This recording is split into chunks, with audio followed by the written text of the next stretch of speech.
This is Valley News Live at 5. Whether you're driving, walking, or even shopping for groceries, that wind is serious. And when combined with the significant drop in temps, today's weather has people moving a little faster as they go from their car to the store and maybe back to the car.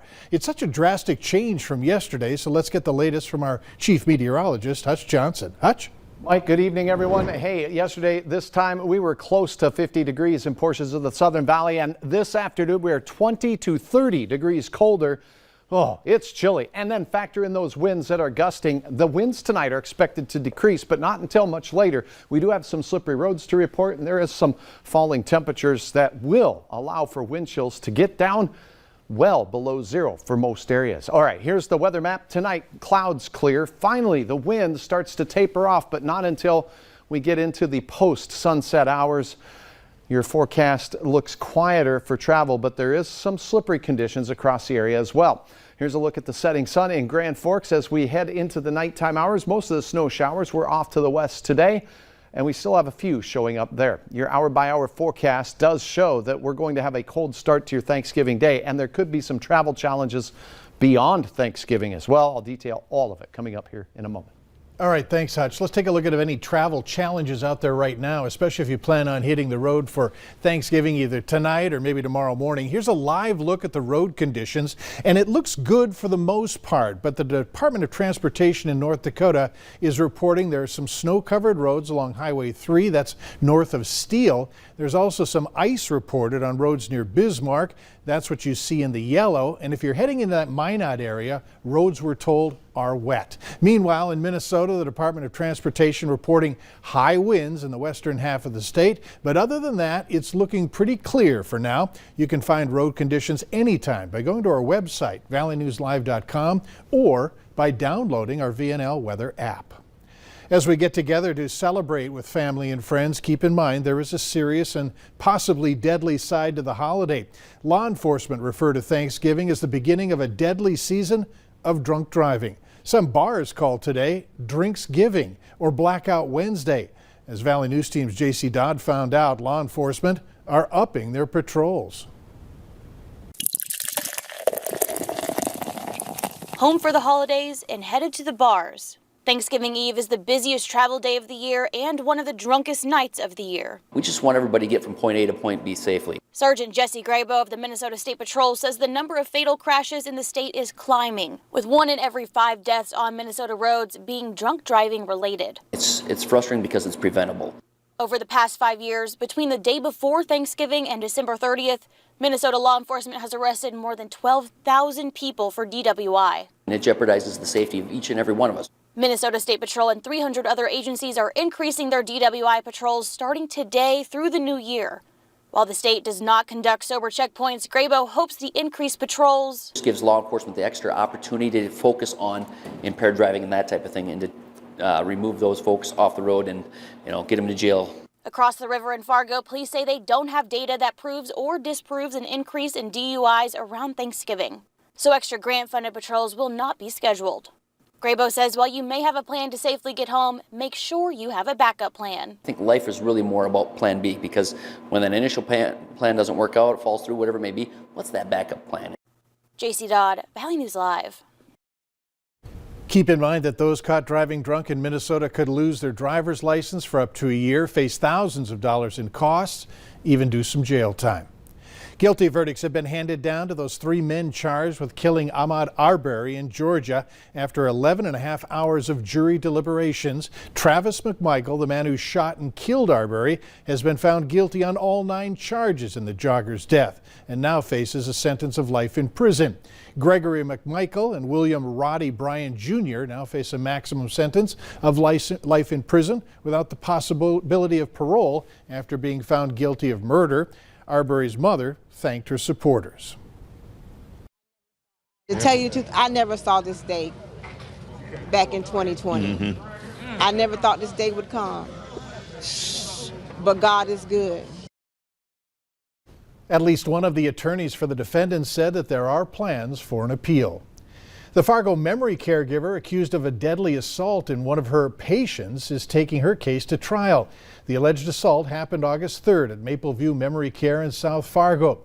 Rachel Cooper is charged with manslaughter, endangering an eligible adult in the death of 78-year-old Gary Pearson.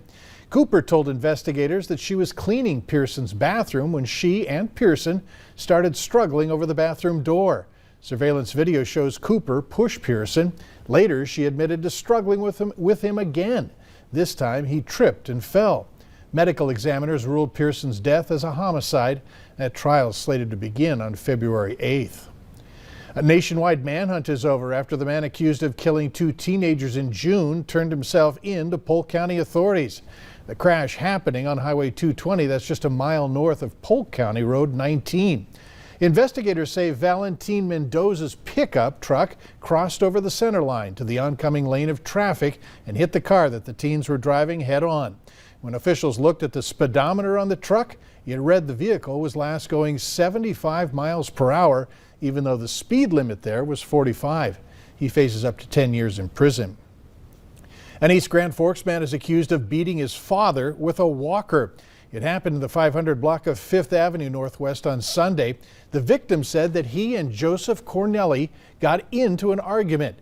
Court documents say Cornelli hit the victim numerous times in the head and arms. And documents also state that he told his dad that he was going to kill him. But Cornelli, for his part, said that nothing happened and explained that the marks on his dad and the blood were from his medication. However, Cornelli's brother stated that he witnessed exactly what his father reported. If convicted, Cornelli faces up to 7 years in prison. Police and mental health professionals with the Minnesota Vikings are working with defensive end Everson Griffen after responding to a 911 call made by Griffen in which he said there was an intruder in his home and that he needed help. He made the call at 3 this morning and told the dispatcher that he fired a weapon, but nobody was injured. Authorities didn't find an intruder at Griffen's home. Minnesota Vikings head coach Mike Zimmer says the team's only concern at the moment is Griffen's well-being. The South Dakota Supreme Court struck down a voter-approved amendment to the state constitution that would have legalized recreational marijuana use. The governor investigated, and the legal fight and her administration argued that the amendment would have broken technical rules of the state's constitution. The state Supreme Court agreed and ruled today that the measure would have violated the state's requirement that constitutional amendments deal with just one subject. A Minnesota woman who worked as an agricultural advisor in Afghanistan has been using her own time and money to get the Afghans who worked for her program out of the country.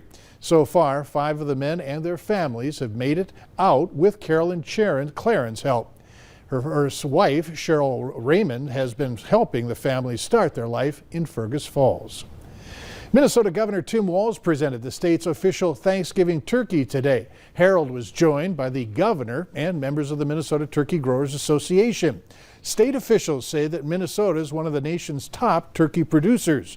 Chances are, if you're having turkey for Thanksgiving, it's from Minnesota. Governor Walz says while it's been a difficult year, there is still much to be thankful for.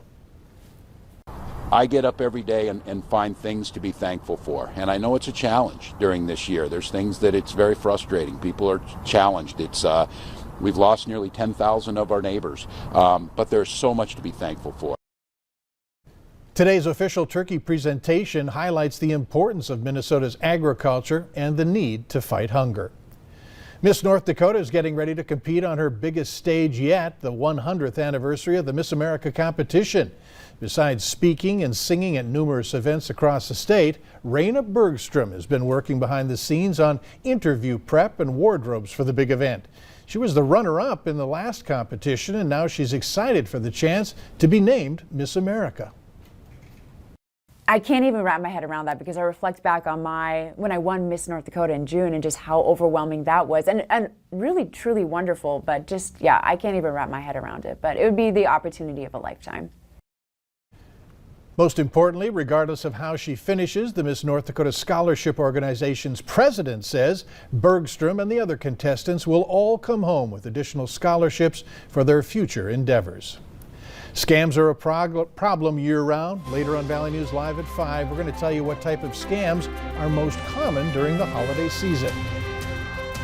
A lot of wind across the valley today. Some of the strongest winds right here in the Red River Valley with 40 to 45 mile per hour gusts. Factor that cold air and wind in. We have wind chills that are heading to sub-zero category, but at least not 40s below like it is way up in northern Canada. Hour by hour details on more travel challenges after Thanksgiving right after this. Watch